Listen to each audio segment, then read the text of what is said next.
Scanning old family photographs. Two of my aunts were avid photographers when they were younger. As they age, one of my aunts has the concern of leaving behind the masses of photographs and film without passing them to the subjects, who are mainly her friends and family members. My husband suggested digitalizing the film negatives with a specially made scanner, and my aunt was favorable to the idea of having a machine made just for that, rather than doing it painstakingly using her phone. The day we brought the film scanner over, she passed me a big bag of film negatives and said, "Nah, they are photos, you scan it yourself." I begrudgingly brought the negatives and machine home and spent hours and hours scanning the photographs. Although my eyes were dry from the hours of looking at the screen and my neck ached from bending over the desk, slotting the strips of negatives into the machine, a strange sense of nostalgia and mixed bag of emotions overwhelmed me as I studied the pictures reflected on the computer screen. There are pictures that I've not seen before, pictures where I was absent, when my aunts were traveling or when they were on outings with their friends. They must have been of my age now or even younger. It felt strange and sad at the same time. It was strange because as a child, I've not tried to see them from beyond their roles as aunts. Seeing their photographs as young people also made me realize that they are rather old now. How much more time do I have with them? And then there are photographs of me and my cousins when we were younger. A friend commented after she saw some of my photos that unlike her own childhood photos which were taken in a more haphazard or should I say organic manner, our photos were carefully framed. Our aunts, being photography enthusiasts, would frame each photo carefully, directing our poses and carefully considering the lighting and the environment. The photographs, now illuminated by the computer screen, brought back flashes of memories, some painful but mostly loving. As I looked at them closely, I could feel the tenderness of the person behind the camera. Interestingly, relationship dynamics which are played out in a more subtle manner in the real world are brought to light in a more obvious manner through the photographs. Some photographs are too precious not to send to some of my family members featured. I sent them over WhatsApp, reigniting lost memories with these new conversations made possible by technology.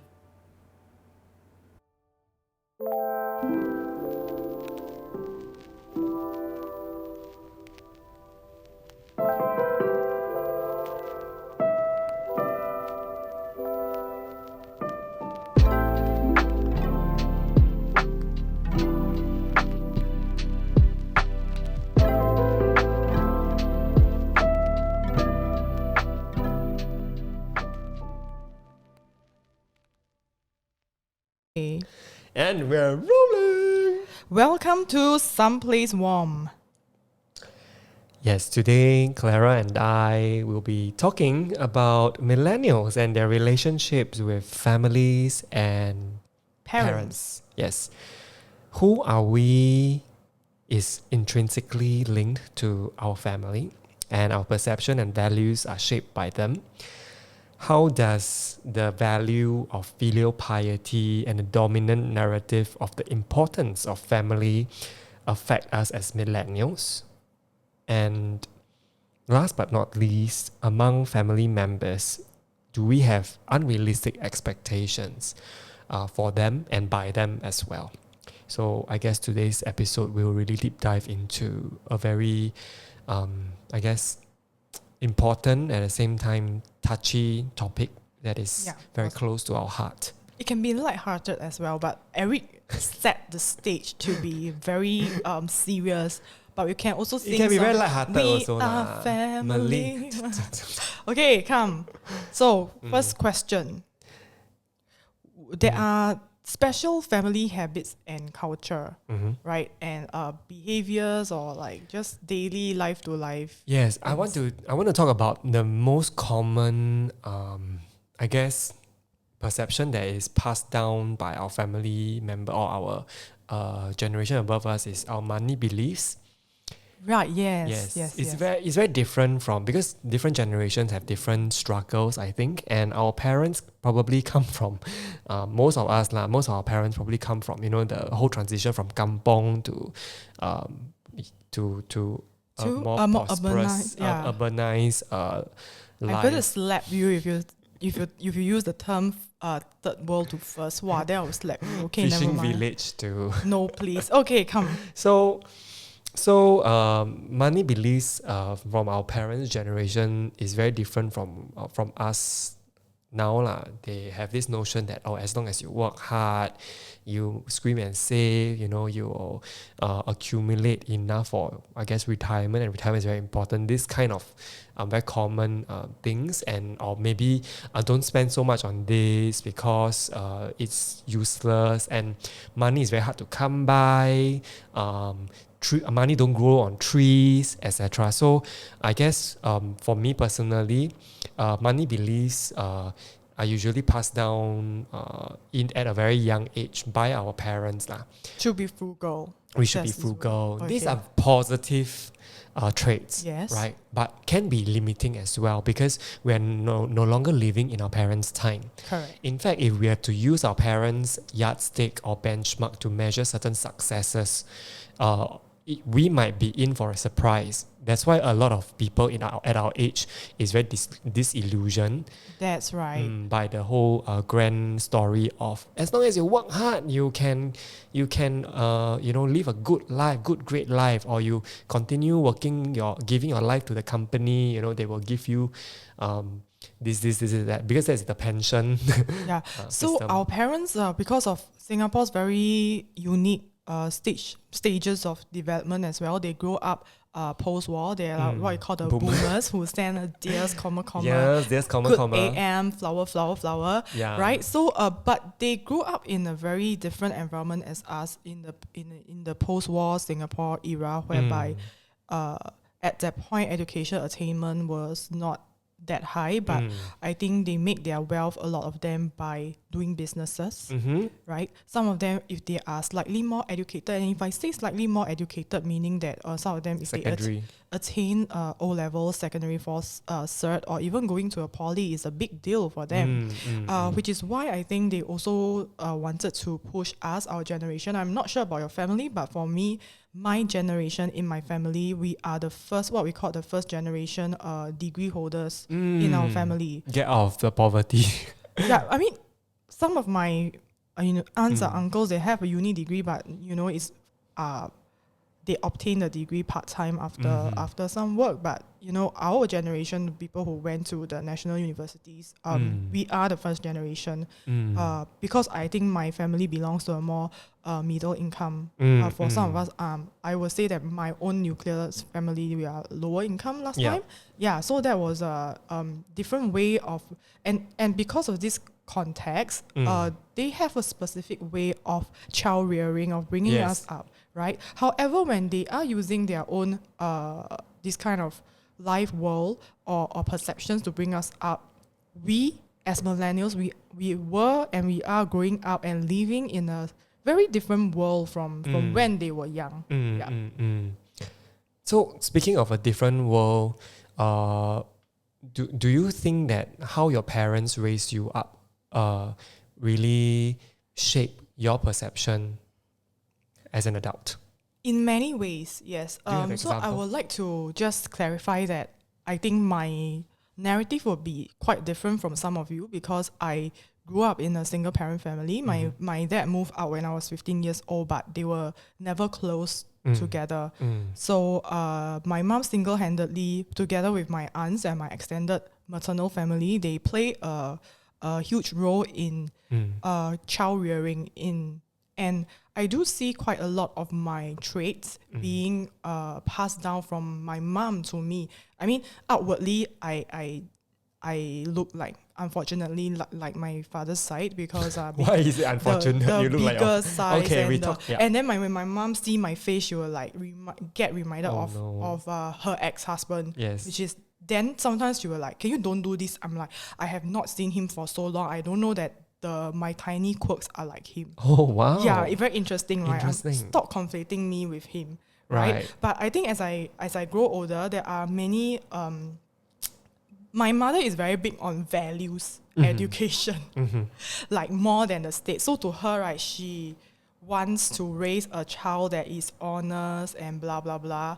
Which then again, bringing you back to your notion of like family affecting our money outlook is very different, because for her, right, she's not a businesswoman. Her brothers are businessmen, so they also have a different outlook on money passed down to their children. But for my mother, she's like, I think to her it's very important to be a good human being. Yes. Then you just earn enough to survive in the society, which I think that it is something that's passed down to me, and I still believe can be bad also, because then in my career, I don't chase for money or ambition and these kind of things. So I think that's one very important thing that she passed down to me. But I acknowledge that this is an exception.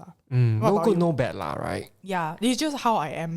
But this is a huge part of my life that I acknowledge that is shaped by my mom. What about you? My mom, my parents, they were often at work. Growing up, right? So my interaction with them post kindergarten, from my memory is that my interaction with them was very little, and literally was raised by helper, right? And at that time, it was also very common for boomers at that time to for the sake of survival, go out to work, like have dual income. And then leave the kids, even till now, leave the kids for external help to help raise the kids. So my interaction with them, or the lack of, made me a very independent person as well, because I have to go through a lot of things myself, and parents were not always there to help me solve certain problems or issues. So that being said, I guess my independence also came from the lack of presence. No good, no bad they had to go and earn money and all that. So I don't blame them for it. So that's how it shaped me to who I am today as well. But what I took away from my mom was her resilience, and also her tenacity. I don't know why, right? Mothers, there's a reason why mama 最伟大, like translation, like mom is so noble, right? Yeah. Because they really put the kids' needs above their needs. Yes. Right? I can't say for I can't say for all, but at least my experience with my own mom and the stories that I heard about other people's mothers, including your story about how your mom single-handedly brought you up, that they tend to be the stronger figure in the family to keep everyone afloat. Yes, that's right. I heard this very recently in another podcast by people who are maybe 10 years older than us, but they are also mothers, right? They are saying that they have to be in control in their family, because if the mom is not present or the mom is not in control, the whole family feel like it is going to collapse. Why why is there such a pressure? Power. Yeah, okay, women power, but why is there such a pressure on mom, or why is it on the onus of the moms to keep things together? Not sure. I do not have children of my own. That's where are you? Yeah, that's where are you. I think increasingly in our I was talking to Eric that increasingly in our generation, then you get to see fathers who are more involved than mothers. Hopefully this trend will continue. Yeah. Correct. But I'm not saying that because my dad was not good or was always not around. He sees his role as the breadwinner of the financial side. Does he? Possibly, I don't know. But my mom was the co-breadwinner too. So why the double standard? Why women have to go out and work at the same time have this pressure of keeping the family together? I know the answer, but then I think today we are not going to delve into patriarchal structures and things but like is there in a nutshell, what do you think? It's patriarchy lah. Okay, patriarchy. Yes. Who perpetuate this? mostly men in the society, but everybody, and women have economic a- structures. Does women have a part in this perpetuation? Oh yeah, of course. But mainly by people in power lah, who I has see. been crafting this whole notion of like the nuclear family, but women joining the workforce post during the war and after the war. But then women have to straddle this sphere of the home as well as the workplace. Yes, And also things like this. Asian culture. I must say, Asian culture is very toxic. I can quite safely say that, or quite because growing up, even my Ama's generation, right? They were 重男轻女. That's right. Please translate for our audience. What is 重男轻女? Favoring the men and the males in the family over females. over right? females. It's such a toxic. It's Asian... patriarchy. Okay, yes. so what I'm trying to say here is that because people in that generation are 重男轻女, right? Yes. They let guys get away with things. That's right. And we don't raise men properly if we let them get away with things. It's a cycle. So and like it's a cycle. So if there is a messaging saying that you don't have to play a certain role in the family, then it's not seen as the role of the man to do it. And then this message gets passed on from generations to generations. So I want to talk about intergenerational issues as well. For one part of, I feel that my issues very 严重. My issues as a one of the issues I have as a millennial lah, yes, right, is the double standards of society. Even till now, I think that even in as recent as our parents' generation, I don't know about whether our peers still have that kind of old thinking lah, that men don't need to do housework, clean the house, take care of the child, Yes. And then or like female already have this ingrained in them already, that they find that it is their duty to straddle both worlds. That's out in the going out to work and coming back to settle like dinner for the husband. It's the entire ecosystem, I would think, in Singapore, because or in certain societies that favors this or allows for this relationship to continue more than the others, because my husband is from a Scandinavian country, and they have paternity leave and childcare leave. There's a strong ecosystem to support men to also take on the responsibility of a housemaker. Yes, correct. So both, like it is a more equal society in the sense where it's not seen as a woman's job only. Right. Yeah. So speaking of another toxic, okay lah, let's not label things as toxic or not. Okay, sorry, my fault. Let's keep things open lah. Okay, one issue that I have is also the idea of filial piety. It is because filial piety it derives from Confucianism, right? Correct. So I think we have to unpack what is filial piety a little bit here, because to us, filial piety is something that everybody knows. There's a Chinese term for it. And then xiao. Not the crazy ki xiao, but like xiao shun. Yes. Right? So the first word xiao, I don't know how to explain it, but the second shun, it means following orders, or obeying. Yes. Okay? So this term filial piety is the notion whereby children have the obligations to respect and listen to their parents, and not only parents but also people who are older than you in the society or in the family, like the elderlies.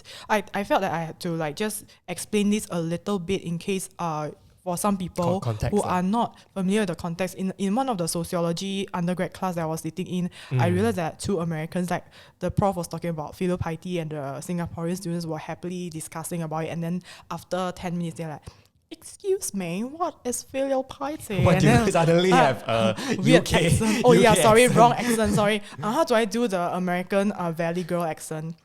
Oh my god, what's filial piety? Are we racist by doing this? I don't know. Okay, so that is filial piety for you. So in Singapore, right, filial piety has been co-opted by the state as a mechanism, because we are not welfare state, so you want your children to take care of the parents so that it is less pressure on the tax so many things to and say about private. that. Yeah. But anyway, so this filial piety features a lot in our lives in Singapore because of the state, but also because of some of our East Asian roots as well. Which is very deep rooted. Correct. So how does this notion of filial piety, right, affect our relationship with our parents as millennials? I don't know. I don't have a straight answer to that, but I do see that being one of our baggage as well. I am a firm believer of having sound social construct so that the society can function effectively. And I guess for Confucianism, where the idea of filial piety is it enables a certain functioning because everybody knows their role in the society, and then don't need to question, just do what you are being told, and then things will go smoothly. And it was required, I guess, during the feudal times. I don't know. Maybe I don't know. In the olden days where resources are scarce, and then you really need to follow a certain set path so that you can collectively, and the keyword is collective. We are a very collective society as Asians too. So the whole construct is required for us to function, to prosper as a society. But moving forward, now that we are a little bit more westernized, we have imported ideas from the West as well, which puts us in a very unique position where we can then see different perspective and then finally come to a conclusion on your own. But for me, filial piety is something that should not be expected, but if you do it out of your own will, it is a very commendable thing to do. Yeah, okay. So for me, filial piety teaches us good things. For example, respecting your elders, right? Make sure that they don't starve, or living with your parents in a more harmonious way. Yes, that's the one level. But on another level, I think that if you use just filial piety to measure people.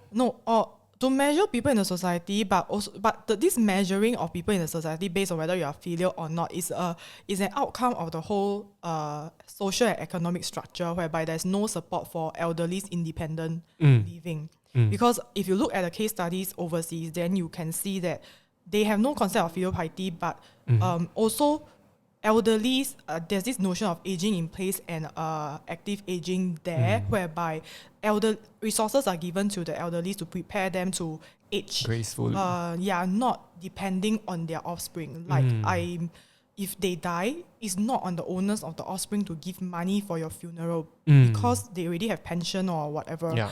If they go to hospital, it's not on the owners of the children to house them or take care of them every single day because there are already resources. But do you think that, because it is in the West, do you think that works in our Eastern culture? That you keep thinking that this is the Eastern culture, but it is very much absorbed by the state, and it's state education that's making your brain think like that. So it's not because we are East Asians and we have all You are East Asian, you are Chinese, okay, that's true, but which level and which aspect of Chinese culture do you fully embrace? There's a lot of things that you don't embrace. And then my friends who are Malay, who are Indian, who are not even East Asia, they are South Asians, I mean genetically. So that's why I say, state, don't say brainwash lah, but state teaching is that way. But a lot of our influence also come from our parents. What my 阿嬷 kind, will say, 为什么没有叫大人?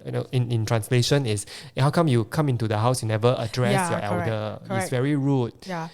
So I think as a millennial, this kind of this overarching filial piety thing that has seeped into every aspect of our consciousness, be it from the state, be it from your family, parents, that reinforces it. It becomes a very unique situation where we are facing now, which is that millennials, right? The parents will tell the millennials things like certain things, and the parents are always right, and There's we cannot correct them. And if we correct them, then it means that you are not filial, you are rude to the elderly. How can this be allowed? right? Yes. So things, for example, that Gen Z or millennials, we are very concerned with, like identity politics, issues surrounding racism, Yes. or gender discrimination. That time, just now you were talking about it, right? Like favoring men over female, even sexuality, things like that, different aspects of discrimination. They can be quite rude sometimes, but it's because of the way they are brought up. But is there avenues for us to have constructive conversation with them? Yeah, or teach them certain things, given that there is this already ingrained hierarchy that you cannot talk back to them. Do you have these kind of issues with your parents? I don't have this issue because I'm a straight talker. I give it to my parents if they deserve it.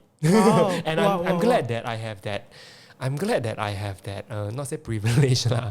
You have the space to do so. I have the space to do so because my parents are generally quite open-minded. Correct. I can't say the same for other people's family lah or parents lah. You know, maybe the parents have such deep ingrained value system that is unshakable that if let's say there is an alternative viewpoint, they will shut it down immediately.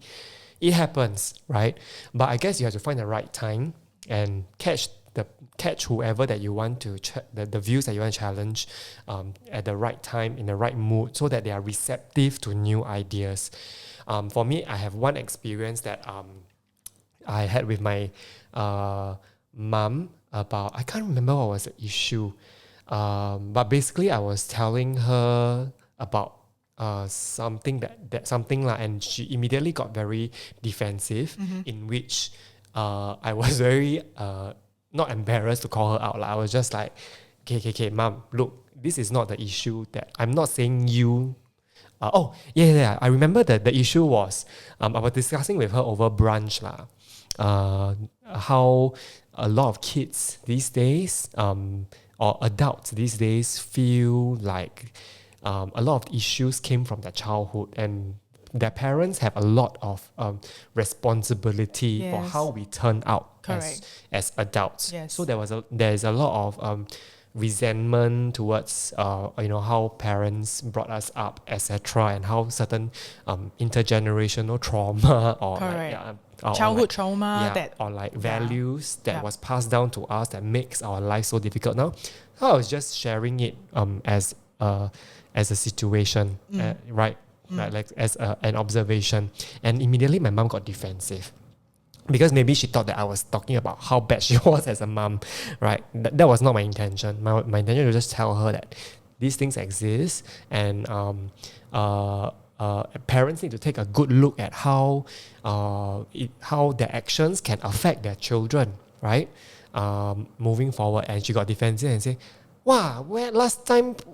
Need to feed you all, need to go and work, need to, we don't even have time for ourselves, need to sacrifice so many things. You have a roof over your head, you have food on your table, not enough, is it? So this is like their generation's thinking. It's like a bread and butter. Bread and butter, you provide all of this first. Anything else we talk later, right? But now you say that people grow up with issues because parents were not there for them.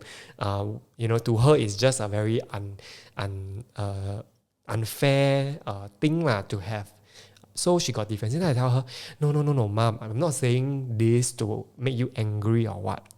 But then I introduced the concept of inner child to her. Okay. Right. Okay. So what is the can you let our audience know what's the inner child first? I'm not a psychologist again, but apparently there are psychologists who like to use this method to help us uncover issues because a lot of it was stemmed from our childhood.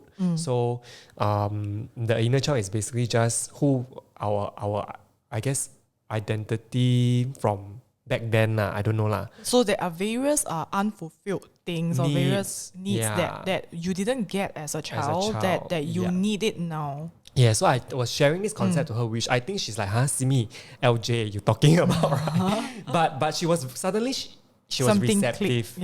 Not something clicked, but she was suddenly receptive about what I was trying to say. So then, then I say, for example, you last time always think that your mom, which is my grandmother, very 重男轻女, right? Very favoritism over the woman over Males over females. Favoritism, male over female, right? And because of this, your inner child felt like unjust, and your inner child felt like it was unfairly treated. That's why growing up now in your adulthood, you might have a certain kind of reflection of this towards my grandmother, who is your mom. Sometimes you are impatient when you talk to her, or when she does something that's seemingly very neutral, right? Then you take it as an aggression, because inside there was a unfulfilled thing or issue from your childhood that was not unsolved, right? Yeah. And then it clicked, and then I could see like tears, like her, like a bit in her eyes. And then that moment I was like, shit, did I say it like, hits hard actually. You talk like you hit that raw part. It 针见血, but she wasn't defensive. At that moment it I guess made her reflective. I don't know lah. But I was just trying to make a point that this exists, right? Like our issues right now that we have is because of unresolved issues as a kid. And this exists, and it sometimes might surface and cause us to do undesirable actions that may lead to a series of domino effect. So I told her that, and then she started to be very receptive lah. And then like, oh, okay, 原来. So what I'm trying to say is that I guess I'm lucky to have an open-minded mom. I don't know if other people have that luxury or privilege, but you know, sometimes as adults now, if I'm able to rationalize or justify or have a certain logic to talk about things, I think we can begin this kind of tough conversations with our parents.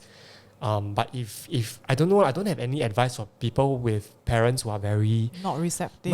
I get where you're coming from, because my mom and I, we only have each other when we do have the supportive extended family, but because in the same household, right, it was just the two of us, and she's quite a sharing person. Sometimes she shares too much, and then I had to draw boundaries and say, I'm not going to talk about this with you, like when I grew up. But when I was younger, like I just have to take whatever that she was talking to me about. As I grow older, I mean, of course, there is this rebellious phase whereby she's having menopause and having puberty. Then, like, what, everyday fight, gosh. Like, it was very bad. Combination. It was really bad because my mom had me late. Then now, oh no, I'm also going to be her age when she gave birth to me. So, but as I grow older, then I think it was nice to have someone to be able to discuss certain things with, from politics to... My mom is not a highly educated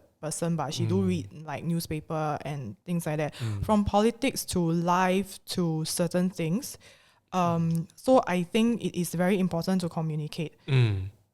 I do acknowledge that this is, again, not the same case for anyone, because sometimes I mentioned in a few episodes ago, right, that I talk to boomers. Some of them, especially with WhatsApps nowadays and the WeChat nowadays, they get information and like fake news from different places, and then that's where I think again fissures come lah. I mean, my mother liked to watch YouTube lately. She didn't have WeChat, so she was of course not and she has a particular political leaning that is sometimes close to mine, but recent years, because of YouTube, then very dangerous American-centric kind of messaging, which I don't know how to undo her algorithm, but that's another thing.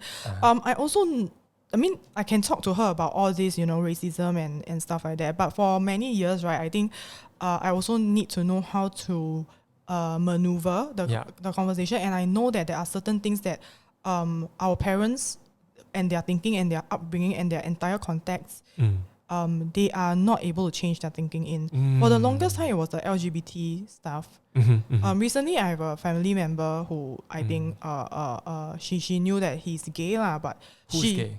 One of my family members. But then because I haven't been talking to her about that much, conversely, she thought that I'm homophobic. I'm like, that is the greatest joke ever. Then I'm like, why do you think I'm homophobic? Then she said, because sometimes she said that I used to talk very openly about the LGBT community. So she thought that was mocking. But then after that, I knew that she wasn't, I'm not very well equipped to think about it and talk about it in an open manner also. So I stopped talking about it. And then she thought I was homophobic for some stuff. Yeah. And I think like there are some things that I have to educate her on. For instance, rape victims and things like that. It's not about the female being promiscuous or slut shaming, that kind of stuff. She was also quite receptive towards it. So I think we need to maneuver, and we need to know what we can change about them and what we cannot change about them. It's like reparenting our parents, right? Yes, correct. So I think this part is important as well, but it's given that then they are receptive to it. So there are of course family members that I think I can't educate them on, but when the iron is hot, during election time, during what they're very passionate about certain things, talk about it during when there are opportunities.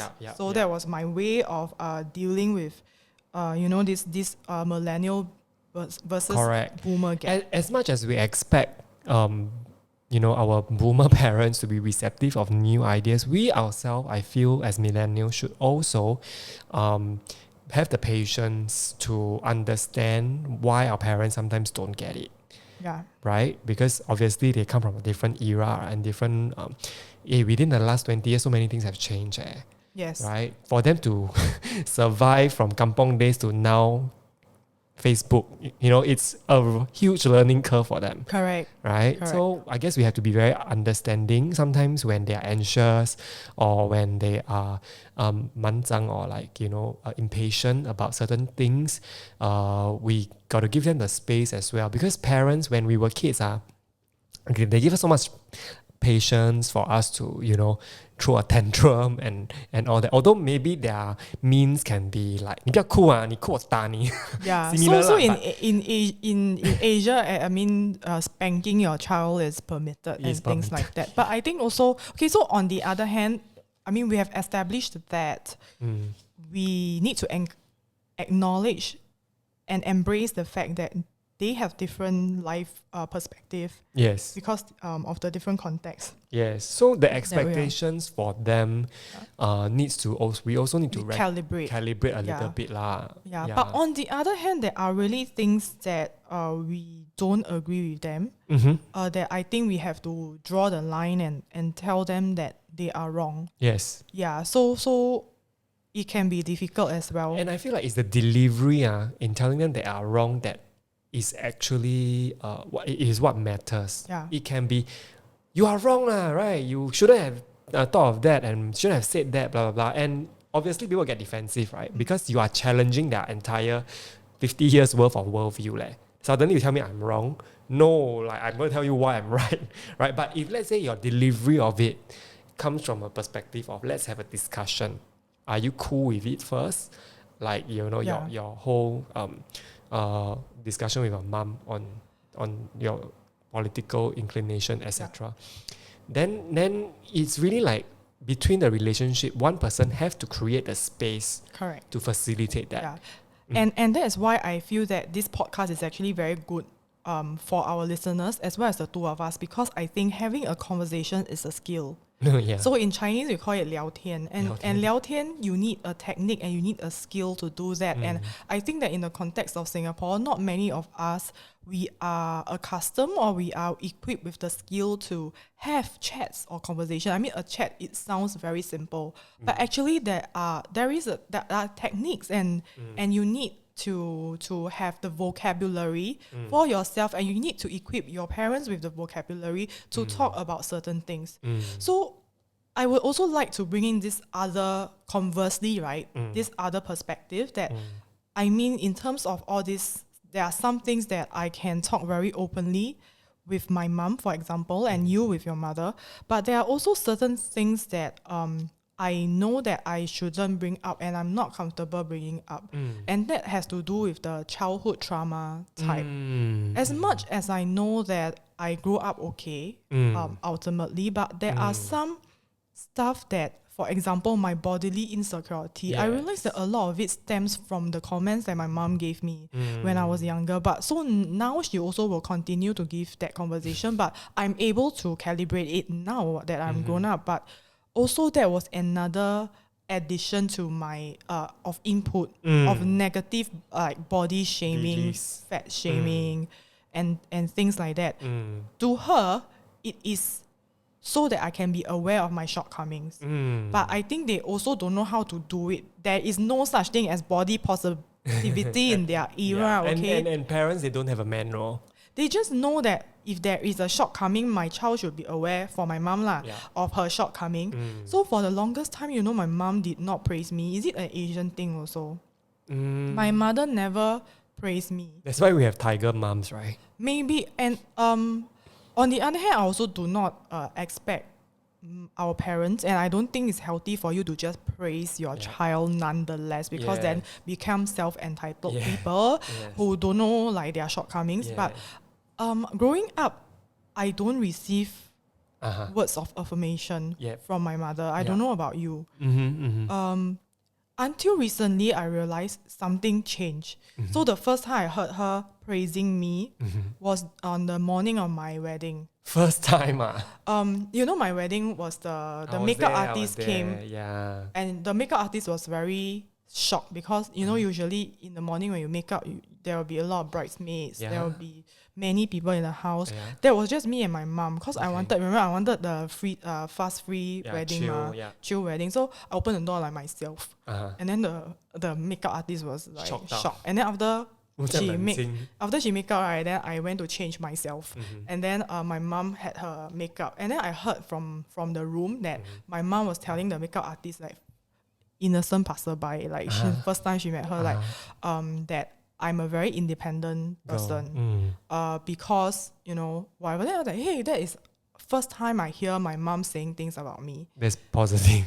That is positive lah. Because to me, when I was young, right, I was also in primary school academically very weak. So I have cousins of similar age, and she will compare me with why they can be like that, why you cannot be like that. It was very hurtful, and my self-esteem was like negative 50, Okay, I have something to say. Do you think your mom's expectation for you as a kid was also because of her inadequacy she felt as an adult? Correct. So the other time I asked her, I forgot, it was just 1 or 2 months ago. I said, how come last time like you were so punishing on me academically also? And she said that because she didn't have the opportunity to study last time. She had to go do tailoring work. She had to do construction work for my grandfather. Construction? My grandfather opened a construction company. That kind of not that kind, but she went to the construction site and do things that men were doing. Lovely. Not lovely. I think it scarred her also, that portion. But so she had to work very hard last time. So she said that when you have the opportunity to study, I gave you the opportunity to study, no matter the divorce that she was going through, or my paternal family last time reject, saying that why you are sending her for tuition at such a young age, that kind of thing. She thanked it all. She wanted to make me study, but I didn't study in primary school. So she said because she didn't have the opportunity. Okay. That is why. Where was I? Expectations. So her expectations of me and of also so in terms of studies, in terms of values. Do you also blame her? Yeah, so I don't blame her. But are there any time in your life that you blame her? Yes, when I was at the rebellious teenagers. So there's this comparison. No, of course, when I was young, because she was always hounding down on me. And of course, as an adult, I know that now that I'm able to process, some of my insecurities really stem from childhood. Lately, something changed because, again, we acquired the skill to talk to our parents, right? I think that's why I think this is important. And through this, our thing is a role modeling also for them. So she was able to, and with WhatsApp, she was able to chain words and be more open about her praises as well. So she sent me these 2 or 3 times in the recent months, saying that she's very proud of me because of the values that I have. And she reiterated that in life, she knows that I'm going to take a break. We do not have to hustle for certain positions in the society. So she affirms your choices. And when I was very glad that when I was going through some of the things at my workplace, she reminded me that it's okay, it's like that. Being a good human being is not easy. Yes, and that is why you are suffering. So I'm very thankful for that. But this is because of the journey that we have been through to learn from each other. Yeah. So learning from each other is very important, as in learning with parents, because we realize that actually as our parents are aging, they too are also growing themselves in their own. Correct. We always have this notion that our parents know it all growing up there, because they're in a position of authority, they should know better. But actually, you think back, who gave them the manual to be Nobody. parents? They are also winging it. Winging it one. It's just that they wing it less openly than millennials wing it. Millennials are just, oh my God, I'm not holding this together. Everything is falling apart. I'm crying, and you will share on social media. Yes. But in their Those are weakness and all. in their generation, they don't have social media to share vulnerability. So saving face become a Saving very face, yeah. very big thing. To them, it's a weakness. To them, it's a weakness that you need to maintain. You need to maintain. Like you cannot show any saving flaws face is another very toxic Asian values. that boomers have. Why we so many toxic value as Chinese or like Maybe. Asians? Yeah. So saving face is also one of the things that, they need to have a facade. They need to show other people that they are holding it together as couple, as a family. And, that's why the comparisons maybe started coming. Yeah. So what about then other...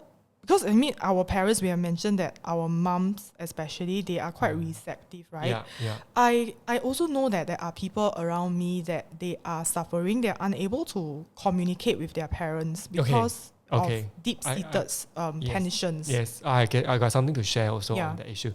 I won't mention names or whatever. Right. But I have an experience about my friend basically having a very tense situation with... they are having a very tense relationship with their mom, right? And whatever the mom does, it gets onto their nerves. So then they relate this story to me, and then I shared with my experience with my mom as well. I say, I agree, sometimes they can get on our nerves, but the extent of how the mom gets on their nerve is quite 夸张. It's very exaggerated. It's almost like it sounds to me that because the mom is also a single mom, and it sounds to me that the mom is really lonely, and her being like annoying to my friend is a sign of her asking for help. Not really for help, but more like pay attention to me. It's a signaling to her need. Yeah, it's a signaling to her need, like pay attention to me. So things like coming home so late, right? She will stay up and then she'll ask, why you come home so late? Why you this and that. So to my friend, it sounds as if like you are questioning me as an adult. Why do I need to give you an answer? But from what this conversation entails, I got a feeling that she just wants to be involved in my friend's life. She just wants to find out what's going on. Why you come home so late? It could be a very neutral comment. My mom is like that as well, actually. I think as daughters, we feel it more than sons because there is this conception that the world is very dangerous for girls out there, which is somewhat true. But this is the tip that I gave to my students and my cousin who was also struggling with this same thing. When I was younger, my mother will always want me to... She will call if we have handphone in secondary school. Who are you going out with? Who are the friends very that you are going out with? Blah, blah, blah. I mean, secondary school, maybe we are still young, but to a lot of my friends, their parents are more hands-off already. So this was a technique that one of the teachers passed down to me, which I have used it until now, is to give your parents or your partner that you are with a peace of mind. Be very I am very transparent with it, saying I am going out with who until what time.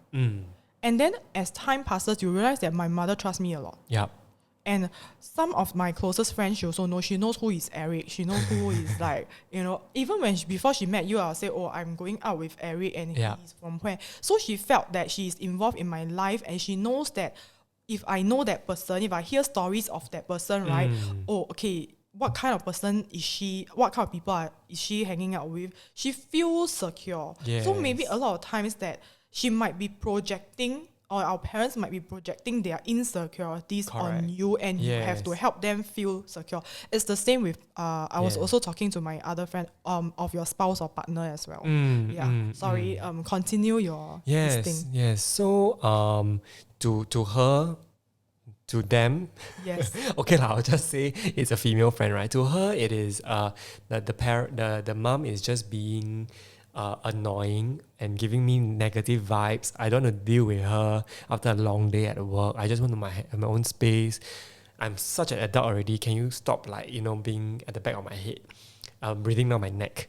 And I gave a different perspective, that maybe your mom is just very she wants to be involved in your life because she probably feels lonely. After all, the siblings have all moved out, right? And she's really only have you. She probably is suffering from an emptiness nest syndrome, and she don't know how to express herself. But so what you heard might be intrusive, rude, or like irritating. But to her, maybe she just wants to connect. So I gave her the advice to just keep things open-minded and not judge the worst of your mom in her intentions whenever she have a negative display of actions, and then think from that perspective and hold space. And when your mom says something inappropriate, question her. Why do you say that? Can you tell me more? Like in a very, without reacting first, like, oh my god, why are you like this and that, right? Ask lah, hey, why you had this reaction, or you say this, why do you say that? And then from there you possibly can hear a deeper I guess rationalization on why she said what she said. The delivery may be bad, right? But the intention may not at all be bad, and from there could be a chance for reparation. Is there such a word? Repair? There's a chance to for repair the relationship. To repair the relationship, right? So, back to my point of, in a relationship, we only need one person to create a safe space for an adult conversation to go, and then deeper understanding with one another, even with parents. So I think you at this stage, some of you might think or feel that Eric and I, we talk about all about repairing a relationship, about acquiring the tools and language to talk to your parents, and it is the most natural thing to us, but actually it's not. It can be very, very difficult. It takes time, it takes practice, it takes a lot of guts and energy to do so. There are also times where I think another part of me relating to my family members, right, is this feeling of guilt. So after I move out of my mom's house, again, it has to do with this filial piety. As much as I, disdain on this concept at certain levels, it's very much ingrained in me, right? And every consciousness of a lot of children in Asia, that you have the obligations to take care of your parents. So I move out of my mom's house, and she's living alone, and I just feel very guilty for, especially when I'm working, for not spending time with her. Sometimes I get to see her once a month. And I realized that conversely, why this podcast in the first place, the title is Scanning Old Family Photographs, is that we bought this machine to help my aunt to scan her negatives. Last time, the manual camera. So we want to digitize it. And when I was digitizing some of the photographs, I realized that through the actions, I could feel the person behind the camera and how they are feeling. The interaction with my aunts, they were trained photographers, like two of them, so and cool, they're very cool one. And they took photos of us, and I could feel the tenderness of the photographer behind the camera. And I wanted to tear so many times. And also you can see that when they take picture of me and my mother, or me with them, or me and other cousins, you can see it quite clearly now as an adult, the relationship and the interactions. And so I just felt a sense of tenderness when I was scanning the photographs. But then when I talk to my aunts about it, I also realized that they feel a lot of guilt, and my mom towards me. They feel that somehow they didn't give me enough when growing up. So they are saying, no, because they were also at an early stage of their career, right? For my aunts, they didn't have that much money to provide for you. They think but to me, I think that I have an okay childhood. I'm very grateful for my childhood, and as much as things might be difficult last time, and of course, all this it affects me, my identity now, I wouldn't change things about it. And that's a very mature way of thinking, because you realize that despite of all of this, you turn out okay, and there's no point in. Yeah, I think I turned out okay lah. Certain people might not think, which is why I think you saw during my wedding, I was crying. Yeah. When it was the first time where then I'm so sorry. I look back at the pictures that everybody was crying. It was the first time that I cried in public. Also, I think. Okay. Yeah, I never ever cry in public. But this is the kind of guilt that we all have to process. And I told my aunt, I say, y'all don't have to feel guilty. I think y'all should be happy for me that, I am at this stage of my life quite okay. I mean, not rich, not filthy rich, but you should be happy for me that I turn out okay. And I think these are the type of things that now we have to reassure them also, that there are these kind of residual feelings and it's emotions. very precious. I don't think a lot of our peers have this kind of meet halfway with our parents and elders and tell them really how we feel, and also let them know or hear from their side of story as well, right? Yeah. At the other end of the spectrum, I do know that sometimes communication has become impossible with your parents. I mean, after you try, you must try first. If it is impossible, what should you do? Wow. Will you feel bad about it and you feel trapped about it? What should you do? I don't really have an answer to that, but if I'm trying to imagine if I'm in a situation where obviously my views do not align, or my parents' view absolutely opposed to mine, right? And after many rounds of talking, we still don't come to a conclusion, then maybe we can agree to disagree. That's one. Or we can in the spirit of harmony, just say okay, you know what, we just not talk about it anymore. So make sure that you really have to self-regulate a lot. Not talking about it sometimes unhealthy, but in certain contexts, then that is part of your maneuvering with them. There are also, because I am not in contact with my dad anymore, I'm estranged from his side of the family. I am aware that some people, they might be at the brink of this, and then they are feeling very bad about it, or things like that. Seeing one of the phrase also regarding my guilt just now that I was talking about towards my mom, right? I saw this phrase from my one of the, I don't know, podcasters or vloggers, a Taiwanese person. Somebody asked her, you move all the way to Singapore, do you feel like you are not fulfilling your duty as a daughter? Because this is the part of the filial piety thing, right? What kind of era we living already? Still got people ask this question. It is really part of, because me, for myself, I will have the possibility of moving also, right? But now I've moved out from my mother's house. How do we deal with this? Or for some people, how do they deal with them not being in a nice or comfortable relationship with their parents? Like they are fighting, they are having a cold war and things like that, and they have tried everything already and it's impossible. And the difficult thing about dealing with familial relationship is that we can choose our friends. Remember in the friendship episode, we say that toxic just cut off lor. Correct. Because we choose our friends to some extent, right? Family, you're born into the family. Can you choose your family or not? I think you have to decide for yourself. So for me, of course, I'm cut off from my father's side of the family. The blogger just now, the Taiwanese blogger, she said something that is very true. You have your own homework in life to do, dealing with all this. You have to acknowledge that your parents also have their homework to do. It is a two-sided thing. If you are feeling very guilty about all this, given that you're not abusing them then acknowledge that they have their own growing to do. And they have their own homework to do as well.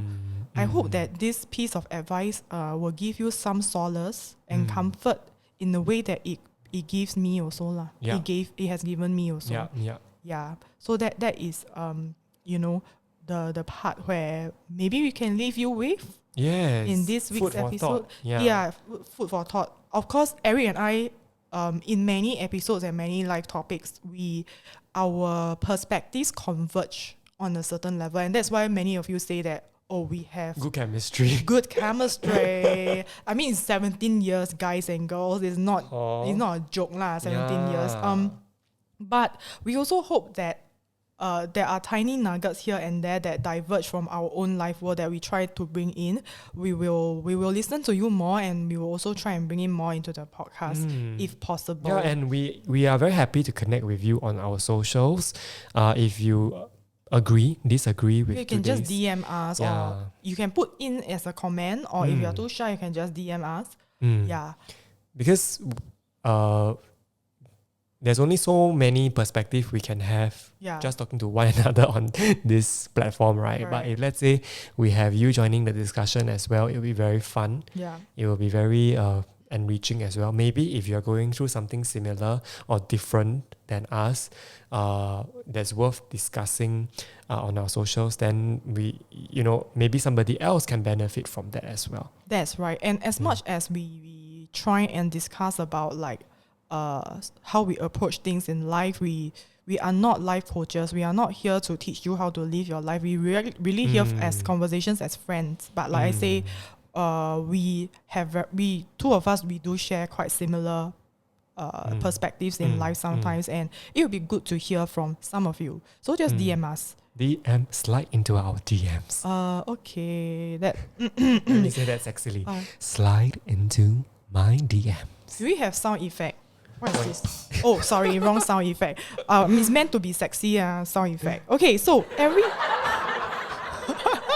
really anyhow press he's on having fun now. Oh my god. How to stop? How to stop? Stop! He cannot stop. Okay. Wow, this laughter The laughing track is long. very long. Can I load? I have a sexy background music. Next time I can load into your thing. Okay, so at the end of every podcast episode, we will recommend you an activity or things to do or things to use. So my recommendation this week is very simple. Spend time with boomers. Right. Yes. Why? And you can even send them WhatsApps. Stickers, the dears, common, good AM. Good AM. God bless you. God bless you. And just keep in touch with them if you can. Understand, chat with them, have dinner. Sometimes at dinner you always talk about you got a girlfriend, you want to have baby or not. Why not talk about some other things, right? Those questions I think very rude lah. Yeah, some of them no filter, then you have to help them filter and say, I'm sorry, I'm not comfortable with discussing. Then, wow, rude boy, how dare you say why rude boy? Why can I ask about pregnancy? So you must ask them back lah. So then maybe then they there's are a more discussion. aware. Yeah. Yes. Yeah. What about you, Eric? Okay. I would like to, similar to Clara, spend time, but maybe something more structured, right? Really find one afternoon of the week to have lunch with one-on-one now with either your mom or your dad. Really go and spend that one-to-one time. If you are new to having one-on-one with your family members, it may be uncomfortable, sure. But if let's say you're open to the idea, you can do that. Why I personally find that it's very nourishing or very good for me was an experience that I have when I have one-on-one lunches with my mom lah. I really get to see her perspective. There was one time I brought her to lunch at Empress, this restaurant. Wow, at ACM. ACM, okay. And ACM is near Padang, right? Yes. Near Padang at the National Museum, okay. So this was like, I think her first time, right? Going there after many years. So she, I'm glad that I brought her there lah, but I'm even more glad when she was just relating her stories from her youth to me, of how she was waitressing as an event waitress at the Padang. 那边很多律师 one 那种高级法官 down there. Then she was, so in translation, she met a lot of judges. Why she never marry one of them? That's why I see. I asked her, why will your life be different if you didn't marry my dad? And then she's like, oh, that's for another day lah. Okay. But it's very cute. Like she was just telling me she was waitressing for event. Well, at that time, very lucrative. You could earn $80 per day. Just doing events work. And then she was also telling me about how she was working at one of the banks in the Shenton Way. As a waitress in Cheddar Box as well. The chicken rice the one. chicken rice, very famous one. So she was just telling me all of these stories that made me feel like, oh my god, as much as she's a mom, she also have her own stories. She also have her own life experience as a youth. As a person before she was a mom. Before she was a mom, right? Yeah. And all of these are very interesting for me, lor. Yeah. And it's very precious, and I want to recommend this also to all of you all listening, because the stories that your parents might share may actually shock, surprise, or I don't know, delight you, and that opens up a realm of possibilities between the relationship you have with them. Or if your parents are no longer around, or your grandparents are no longer around, you are estranged from your family member. If you have your own children, why not try, talking with them? I think the same line of thought and logic goes with any kind of relationship with your spouse as well. So why not try that? Keep an open mind of what kind of experiences they can share with you. Yes.